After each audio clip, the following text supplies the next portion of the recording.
right. Welcome back to Captivating Women, a podcast where empowered women empower women. Today, we are talking about confidence. And you might be asking, why confidence? Why are we talking about confidence?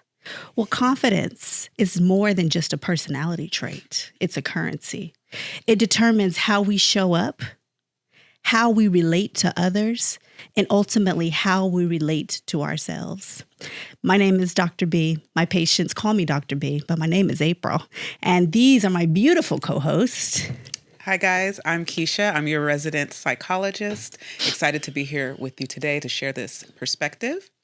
Hey, everyone. My name is Takira. I'm so excited to delve into this topic. I think it's going to be a good one. Yes. All right. Well, we're going to jump right into it. And I'm going to start off with some stats. And down below, I'll drop the sources. But this is going to set the stage for us. All right, let's get into it. All right. So girls' confidence, one journal said that girls' confidence drops by nearly 30% between the ages of 18 and 14, and many never fully recovered. Since 2017, the number of girls who call themselves confident has dropped from 68% to 55%. By adulthood, nearly half of women say they don't feel confident at work, and 66% globally rate themselves as low confidence. And of those, only 4% of women describe themselves as beautiful. Yet 85% opt out of important life activities when they don't feel confident. Wow. So if confidence is the currency that the world trades with, what happens when women don't have it? Wow.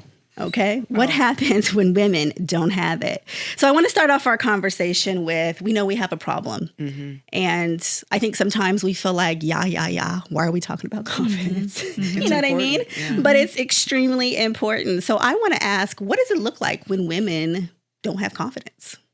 When they lack it, both personally and professionally? Let me ask you a clarifying question. Was that in the United States? Yeah, so most of it was in the United States, with the exception of the 66% who globally rate themselves as low confidence. Wow. It's interesting. I kind of think about our worldview here in the United States and how we project images in front of people all day long through the media and where you find yourselves. So, I work with young girls, and a lot of them in this day and age get their inspiration through the internet, through these sources that project, images that may not necessarily look like them. Right. Right. And yes, that can wreak havoc on somebody's confidence if that's where they find their value, depending on the household that they come from and where they place their value and where they direct their child's attention. Yeah. That's where I see it manifest. Because I've seen some beautiful, beautiful physically kids. Yeah. And they have no idea about it because their parents are, directing their attention into academics. Yeah. You know what I mean? So as they get older, they may not realize that they're really, that's not what they were necessarily interested in. Right. So I know that the media definitely has a large impact on how we see ourselves. And if we get caught up in that, it can wreak havoc on your mental health and your overall, well-being. Or it can help boost, because if you see something that you like, you can try to emulate it in a healthy way. Yeah. And those stats are really telling. Yeah. And I think what stood out to me is the one about the ages between 18 and 14 and how it drops. Yeah. And I think about that period of life where you're influenced quite a bit by your peers. You are. That's the period where you start to show interest in, other people and stuff. And so, and I think that's also where comparison can kind of come in for the first time. A lot of times you look at kids who are like 6, 7, 8 years old and they have all the confidence in the world, but then life starts to hit them as they get into those preteen and teen years. And it's just incredible how you said that it can take a while to like build it back up. Well, it says for some, it never recovers. For most, right. It doesn't recover. So we're already starting out the gate in a deficit. In a deficit. You know what I mean? In a deficit. And I think how that shows up is sometimes silence. I think we see a lot of kids that are withdrawn, and even into adulthood. I mean, when we talk about entering into the workplace, or we talk about in relationships, we accept things that we maybe shouldn't. Yeah. Because that confidence, that inner work, that inner thing that says, I know whose I am, is missing. Yeah. And so we end up, seeing things that place us in a situation that sometimes is not ideal. Right. Or not showing up fully in the way that we should. And, that's something that I think we have to be aware of, and especially for our mothers. Right. Yeah. I was just thinking about that, mothers, and I know that we're living in a day and age where everybody is overworked, right? Everybody's overworked, which then gives you limited attention and focus. And especially when you have children, you have very limited time to pay attention to them. And if you're not putting them in ways of developing hobbies or things that can kind of help them to self-soothe, they can fall prey to not feeling, doted over, not feeling like they're important enough to be paid attention to. And then that can wane on their confidence as well. And, it's just living in a time where there's a lot of distractions, distractions from kind of pouring into yourself, figuring out what you like, who to kind of look up to. And I know that we'll get into that, like some things to look to other people to emulate so you can build it within yourself. But yeah, parents, and I know we're speaking from a woman's perspective, mothers are at this time when you're balancing career, home, children, and then you, last on the totem pole, can definitely mess up that kind of flow of where you direct that attention and how to build into another human being. Yeah. I think just kind of to the point you were making, April, I think it shows up in a personal life by accepting less than what you deserve. Yeah. How many times do we see that play out in, sometimes in our own lives or people that we know? And in a work perspective, I could see it showing up as taking less risk, staying comfortable, staying safe, not going out for that promotion for fear of being rejected or fear of failure. So I feel like it's that confidence that can kind of boost us into a new realm and a new phase, but we can easily stay stuck if we allow it to get the best of us. I agree with that. And I think when we think about kind of confidence being under attack, sort of speak. Right. I think it comes, I was really thinking about this. Well, why is confidence under attack for women? Why is it something that we struggle with? And what came to mind is me being raised in the church. I'm going to go in many different directions. So my church girls don't get upset, but this is what I'm saying.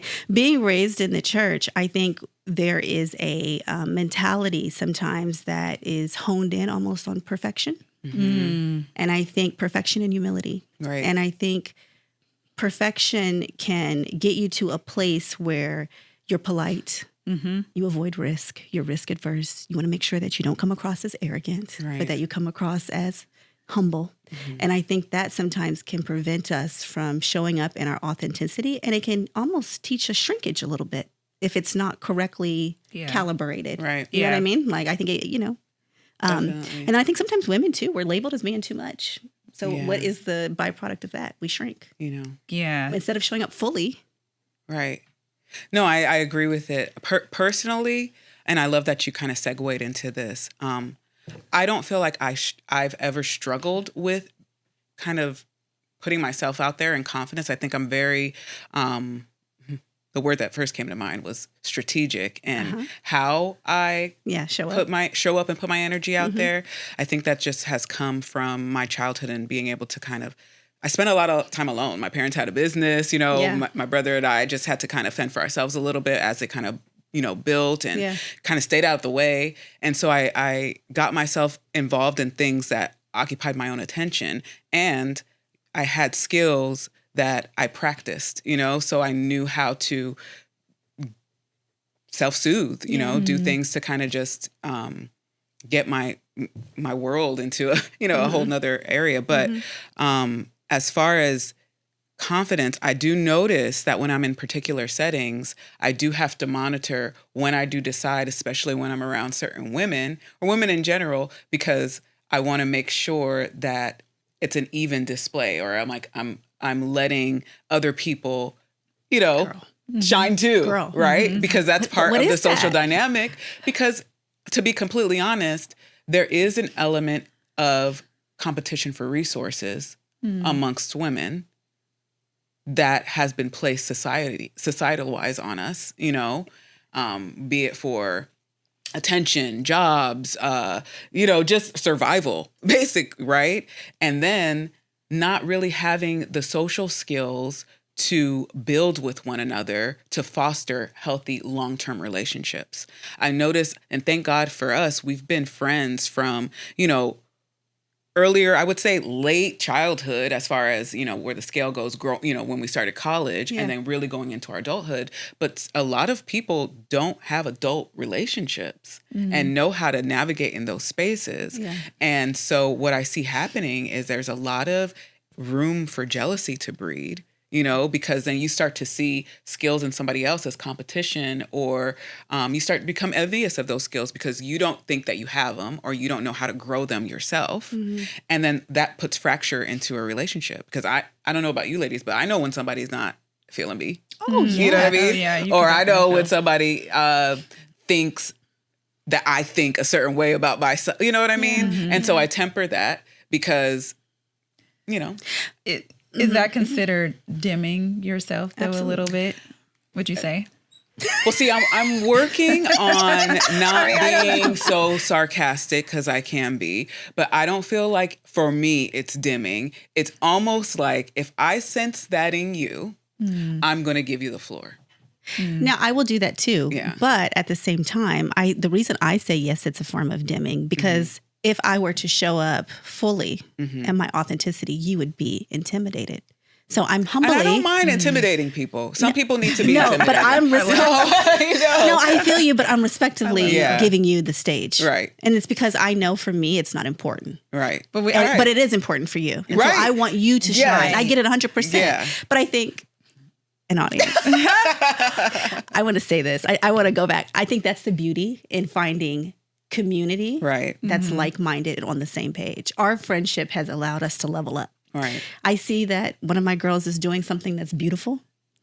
I can applaud her, and then I can turn around and say, that's a good idea, girl. That's a good idea. Yeah. Maybe I should be doing X, Y, and Z. And so it keeps you moving forward in a beautiful way if you allow it. Yeah. Right. And it's almost like you have to move on if you're constantly found yourself surrounded by people where you consistently have to dummy yourself down. When did you recognize that within yourself?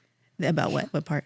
That to have that dance, to have that understanding of how to play off of each other. Yeah. So who I am as a person can read the room really well. And so when it comes time to like emotional intuitiveness, I feel like, not to toot my own horn, but I feel like I have it locked in. So I can assess what a room needs and then calibrate. Yeah. Right? And so part of that I almost feel like is baked into my personality. Right. In all honesty and full transparency, being a product of divorce, I think part of that stimulated that because you're like, ooh, this room is already, there's a lot going on in it. Chaotic, yeah. You know what I mean? And so you find yourself having to calibrate at a young age. And I'm not going to say that that's always healthy because you can find yourself constantly being the emotional regulator instead of living your truth. Yeah. So it's a fine balance. It is. I think, I feel like I learned it early on too. I was around a lot, even though I'm like I have 3 brothers, but I was also around a lot of girls. I had a lot of girlfriends, and I remember as a kid, it was sometimes a little bit cliquish, but I remember being able to read at a young age. So it's crazy how you learn these behaviors based upon your environment. But I remember learning, okay, let me push this down a little bit. Let me bring this up. Oh, let me, like you said, I like the word you used, calibrate. But it's interesting because I don't know if men go through that. I don't think that they do. I think they usually do the opposite. They are excited to tell you, this is what I'm doing. Because I remember my brothers, they would be a little boastful with their friends and they didn't care. They're like, yeah, I'm the baddest. I'm the best basketball player. I can dunk better than you. You know what I mean? And so when you think about that plays out into the workplace with them. And they're approaching work from that same perspective where they're not dimming down. Right. But if we don't break out of that mold, we're doing that too in other settings. Right. Yeah, no. Right. No. And being realistic, right? Because what you said as far as your brothers boasting about their skills, right? And I have no idea if they are good basketball players or not. But Not now. They used to be back in the day. But part two of that can help with confidence is if you are delivering on what you're saying too, right? Yeah. And this is so interesting. I had a conversation with my coworker earlier this week, and we were talking about there was an award ceremony, and all the kids at the school were getting awards, and I'm like, oh yeah, okay. Listen, I love congratulating people for accomplishing things, but when we have to even the playing field where everybody's getting an award, I think that it gives you a false sense of that you're actually doing something. I agree. And you're really not. And it can breed jealousy in other people because someone who clearly excels at this, and you know within yourself that you are not at that level, then you start nitpicking and fixating on that person. And then you start telling yourself stories about that person, you know, and that can just... The honorable mentions is what we call it. Everybody getting a participation award. No, there are some clear winners and there's some clear losers. And I know that's for congruent me, with life too. Yes, losing has helped me in more ways than winning has. Oh, 100. You know, it helps me regroup. It helps me really fine tune my skills and where I want to go and have purpose and intention and direction, you know, and not everybody has that. Right. You know, and that's okay. It is. And you really need to kind of go into your lane. And if you're getting knocked back on your feet and you're facing a lot of rejection, and as we say, rejection is God's protection, it can provide you with some information to kind of, you know, course correct. You know? Sometimes things go flowingly well and then sometimes they don't. And when that comes to you repeatedly, then it's time to have some serious conversations with yourself and reflect. And a lot of people are afraid of that self-reflection, you know? No, I agree. And I feel like that's like a perfect segue into at what point do we need to consider help? And at what point basically do we need to realize that we need to work on confidence? Like what's the point where I say, you know what, I have an issue? The first thing that comes to my mind is I feel like jealousy. Jealousy is a big one, and I can be 100% real. There are points in my life where I have felt jealous, and when I felt the jealousy, usually it came from a place of realizing I could do it, but I wasn't. Right. Yes. Right. And the question became for me, because I'm real with myself, okay, you're feeling a little jealous here. Why are you feeling jealous? And then when I say, well, why aren't you doing it? Working through the steps of why I wasn't and then putting into action, April, go do it. Right. Yep. Has been extremely helpful in me moving past the jealousy. So I think, like you said, self-reflection is important, but at what point do you guys feel like a person needs to step in and say, you know what, I'm not feeling confident. I need to do something about it. I think that it should be ongoing. And the reason why I say that is because when I think about confidence, it's basically, a lot of times I'm not confident in something that is new that I haven't done before. You know what I mean? So it's like, anytime I do something new, whether it's a new position, whether it's some new skill that I'm trying to develop, I'd feel a little less confident because it's so brand new. I'm not competent in it just yet, right? And so I think that in this journey of life, we should always be trying to build our confidence. Now, one other thing I would say is there are times when your confidence stands in the way and becomes paralyzing to reaching, certain goals and things that you want to do. Yeah. And in those cases, I think that's a telltale sign like, ooh, I need to do something about it. Even when I think about how you might feel about yourself, especially as women, there's a high standard for beauty that is placed on us. And, you might feel a certain way about yourself. So in that case, it's like, okay, well, what can you do to build that confidence? Absolutely. That might mean getting in the gym. Yeah, absolutely. Losing a little bit of weight, putting on a little bit of weight. Yeah. So it's like, I think it's constantly we have to ask ourselves, what are those areas that I'm feeling a little less confident in, whether it's personal, career, whatever, and figure out ways to practically attack that. Yeah. And is it costing you your peace? Right. Is it costing you joy? Yeah. Right. Are you missing out on relationships? I would ask for, like, from my perspective, how it's impacting your daily functioning. And like you said, if it's making you less motivated, if you're having a harder time just having a joy for life, or you're not going to work, more pervasive things like that, then absolutely you need to have those conversations with yourself. And these are good, like, goals and check posts to have throughout your life, right? And usually jealousy, you can spot that very early on with children, right? And then you can just identify them, help them to identify it. And it's usually something that you grow out of, as you get older. It takes on a different form. It can just have maybe like a trigger, like you said, to hold up a mirror of what you're not doing and what you should be doing. And that's a good check post to have for people, especially here in the United States, where we have the beautiful wellness, community and access to mental health and all of these things to kind of hold us accountable to ourselves. But yeah, if you start to feel those feelings of inadequacy or something needs to be done, just put yourself in those environments or put things around you that can serve as reflections to where you want to be, and hold yourself accountable to accomplishing those things. And if anything's keeping you from that, then other serious intervention should be applied to help you snap out of that so you can get into a place of balance for you. Yeah. And I'd also say, like, I think we've heard it so many times about comparison. Right. Oh, yeah. How comparison can really kill your confidence. It can. So being intentional about, especially in the age of social media, Right. where you're seeing people put their whole lives out there, there's this tendency to be able, to try to compare yourself and what you're doing to somebody else. But I think it's really recognizing your own uniqueness. Right. Right. So I feel like, sometimes it's hard to get there when you're a preteen or teenager. But, like, I think when I was in my early 20s and late 20s, I started to recognize, you know what?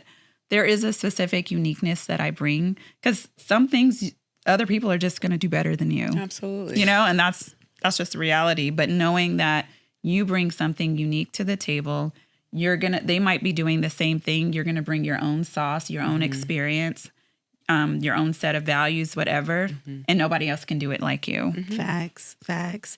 I was looking at social media today, and I saw that Aaron Pierre was talking about Tiana Taylor. That's Mufasa. Say it and again. he described her as being one of one. And I think at the end of the day, that's what we have to realize. We are one of one. There is no one like you. And when you start thinking about what it is that I bring to the table, and how I can show up in the world confidently in that, there's a scripture that comes to mind as I was doing this, and it says, "The righteous are bold as lions." Yeah. And that's in Proverbs 28:1. And I was like, listen here. Right. We're going to step into boldness. Right. Yeah. But first, that requires us knowing who we are Right. and whose we are. Right. And so, when I think about that, it's like, okay, what are the most effective ways, April, what are the most effective ways for us to get help, which we've already kind of tapped into, so that we are really realizing the fullness of our potential and we're able to walk into that? Yeah. I would say for me, just kind of going back to something I said earlier, which I didn't get this. I got this from somebody else. I want to say Stephen Furtick. He said, to have confidence, you have to have competence. Right? And if I were to rephrase it, I would say, in order to build confidence, you should build your competence. Right. So when I think about certain areas, let's just take playing the piano or something. You're taking lessons. The only way that you're going to get better at it is if you work at it, right? And so it's really just that practice. And you can take that same concept and apply it to other areas of your life.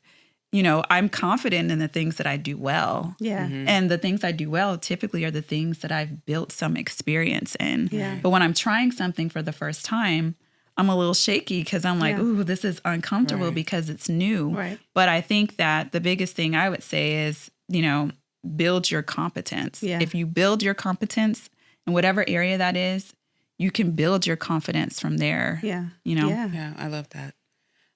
I would say not being afraid to have ownership of your time, right? A lot of us are so connected to other things and are responsible for a lot of other things where we can be depleted in the end. Yeah. And especially in those moments when we're depleted, it can be the ground for us to start looking outward and comparing to others because we're feeling like, their time or is more important than ours. But if you can do things to take more ownership of your time and then really hone in on what you like and what you would want to do, right? And how you want to spend that time and expose yourself to new things and get those, those brain waves going in new directions so that you can explore and then build your confidence in an area of something of your choosing, right? Like you said, becoming competent breeds for confidence, and so if you allow yourself to practice at something, be good at something, and then put yourself in that area, then you can, exude that confidence naturally. No, I like that. I like what both of you guys said. And I think for me, that starts off first with my mentality. If my mental is in check, then I feel like I can start to move at a different clip. Right. And I think for me, that starts with prayer. And I got to pray. And then I have to ask the Lord to guide me in what's next and setting the pace so that my mind is in the right space so that I can then execute a lot of what you young lady said. So for me, mentality is everything. Mentality and posture. I think sometimes even when I may not feel the most confident, we're going to still stand up, put our shoulders back. But a lot of that comes from autopilot too, because you've been in that position for a while. It's true. Right? It's true. Right. And like you said, when you try something new, that's when your confidence wanes a little bit. But I also think that that's respect for whatever you're trying, right? Yeah. We shouldn't be automatically good at everything right off the rip. And be honest about it. You're not good at everything. Right. Some things require for you to, humble yourself in order to, put in the effort to become masterful at it. Yeah.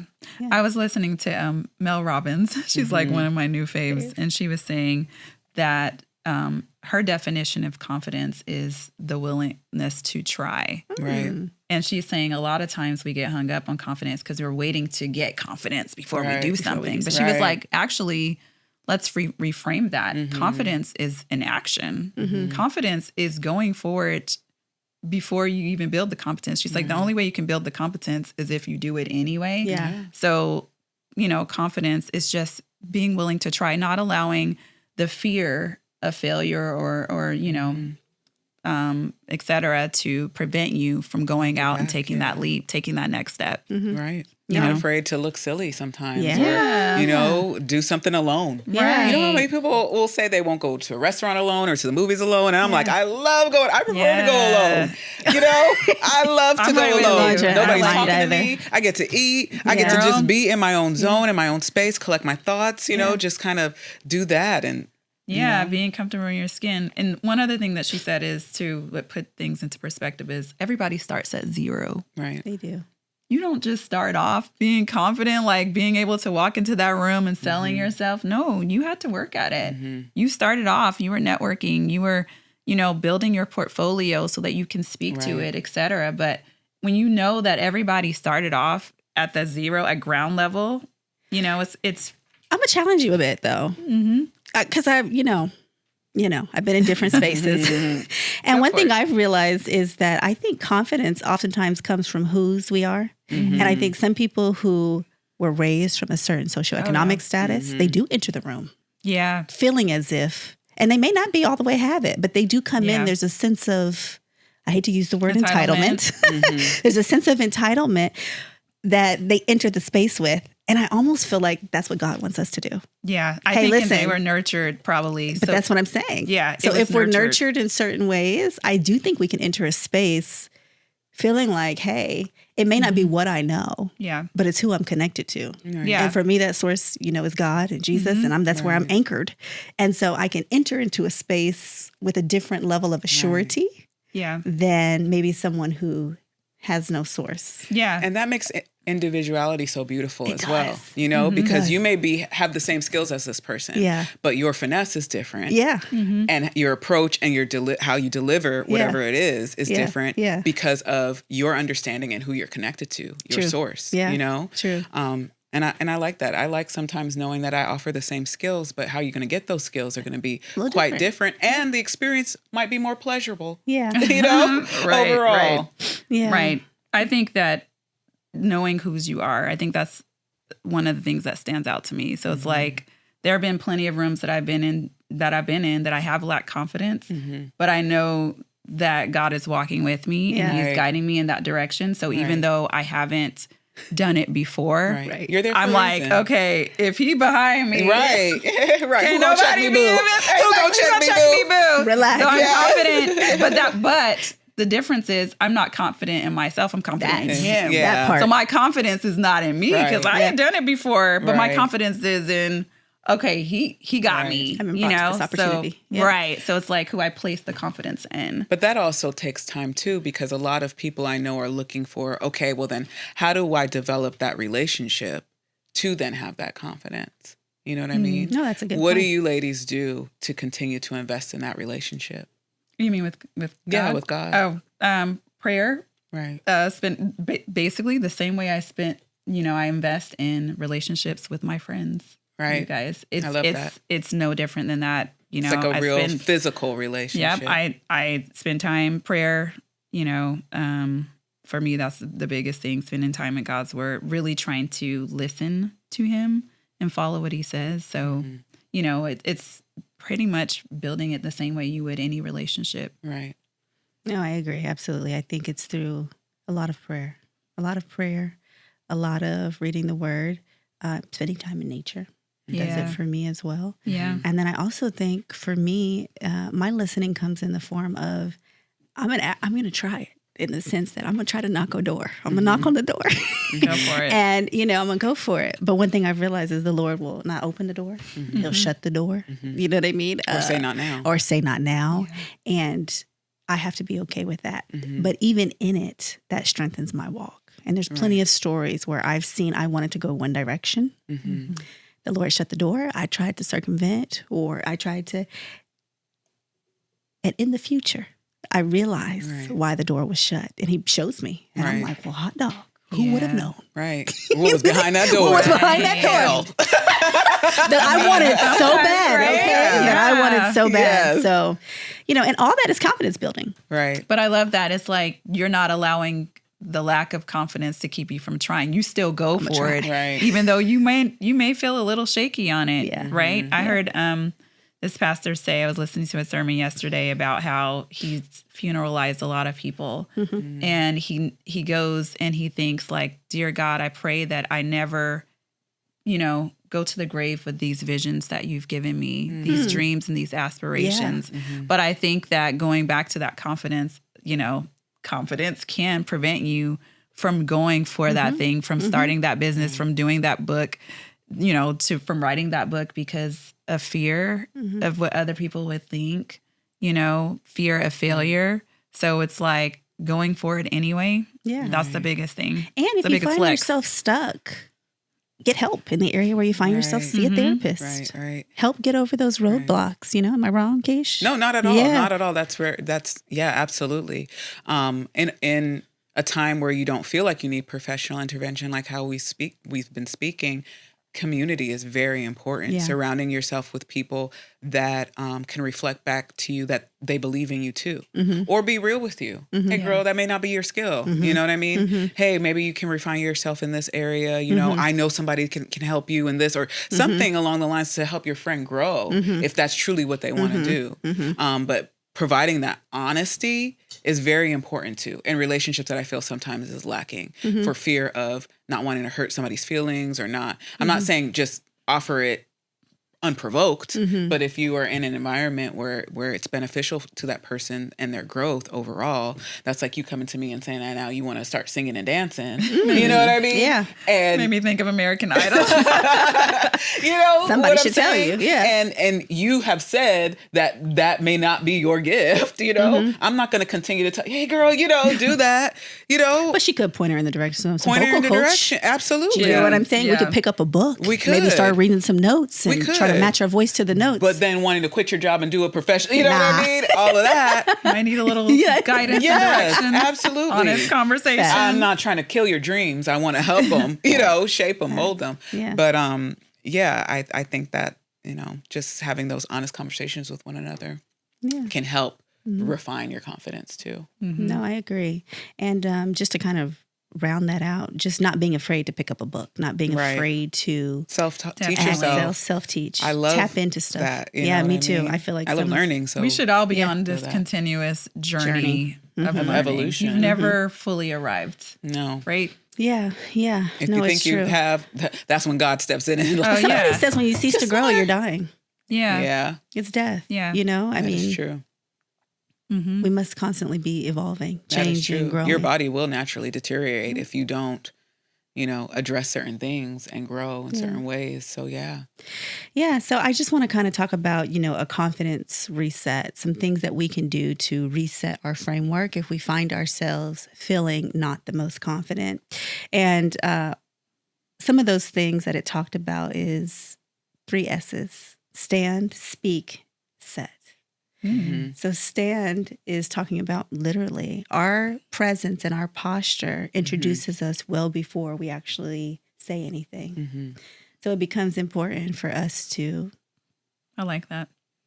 sit up. Can I add something real quick to that? Have you guys ever heard of the Wonder Woman pose? Oh, and doing that in the mirror. So like, okay. I've show us. I've done it. I've done it a few times. Yeah, show us. Go ahead, girl. Go ahead. I've done it a few times because when I first started off early in my career, it's like when you go into big rooms and you have to present and stuff. Yeah. They said there's something psychologically about doing that Wonder Woman pose in the mirror, and acting like you're that chick, right? Yeah, and like talking to yourself, and you can go out and it does something where it kind of gives you a little bit of a boost. It's really small, but it actually does work. So when you said like the stand and the posture, I'm like, oh yeah, I've done that before. It sets the tone that you belong. Yeah. And that's, that's important. And so my second one is speak.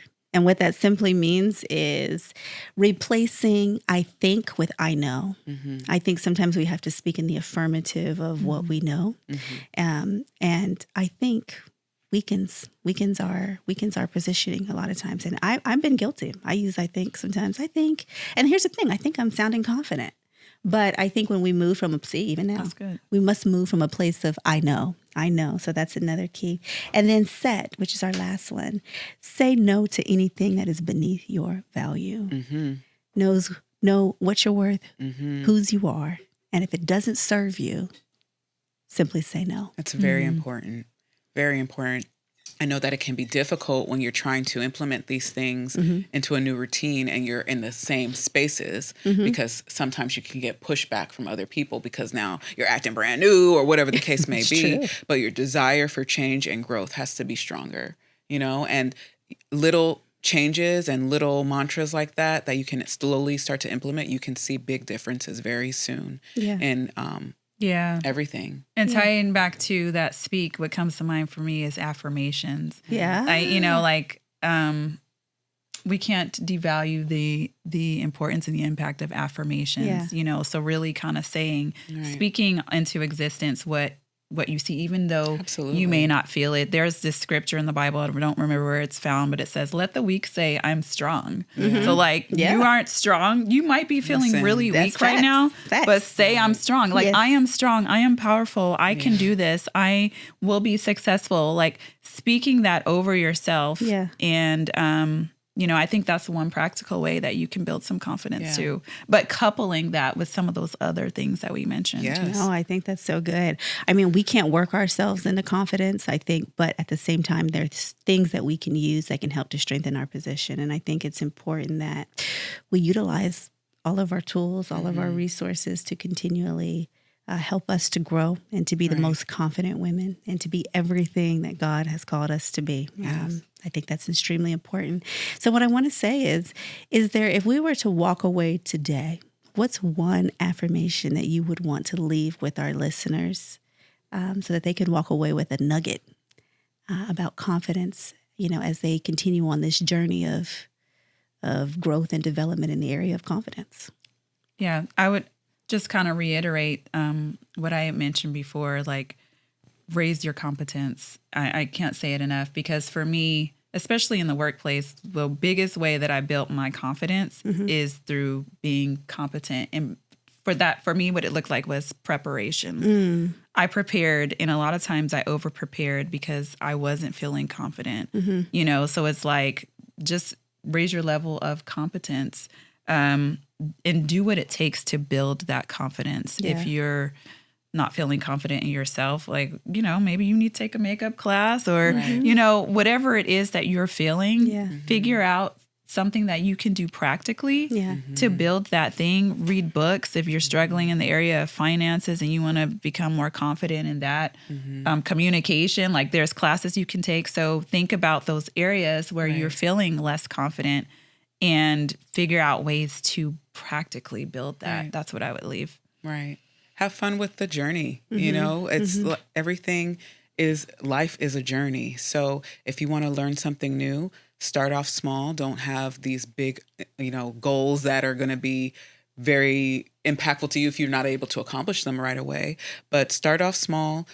Do things that you can see change over time. Surround yourself with positive reflection, so positive people that can, you know, encourage you. If not, put yourself in spaces that you can get that information. I know we spoke about social media. It can also be a beautiful tool. You can create mood boards, vision boards, things that you can see to get that daily dose of affirmation. Go to your local church to get that word so you can get that instilled into your spirit as well. And just take care of your vessel overall. Feed it, whatever you consume visually, whatever you hear, whatever you eat, definitely affects your temple. So just be aware of that. And then you will see those changes happen slowly but surely. Yeah. No, I agree. Confidence is something that we all need. It's not arrogance. It's agreement with who God already said that you are. And I think it's important that we, you know, just continually remind ourselves of that, remember that, and just realizing that God has made you beautiful. You know, there may be things you don't like about yourself. There may be things you wish you can change, but you are one of one. God only made you. And we want you to be confident. As women who have been on their own journey, who have been through a lot of different variations from education to relationships to changes through our physical appearance, I feel like we've all walked in those different areas. And, you know, simply seek to show up every day as our best selves. So I've enjoyed having this conversation. Same. Yeah, it's been good. I hope you guys walk away with something. Remember to walk boldly in your confidence. And then always remember, empowered women empower women. Amen. So definitely share this with someone. Let them know that they're beautiful. And you guys drop down in the comments. Let us know if you have any questions or anything that you would like for us to talk about next. Excited. Yay. See you next time, guys. Thank you.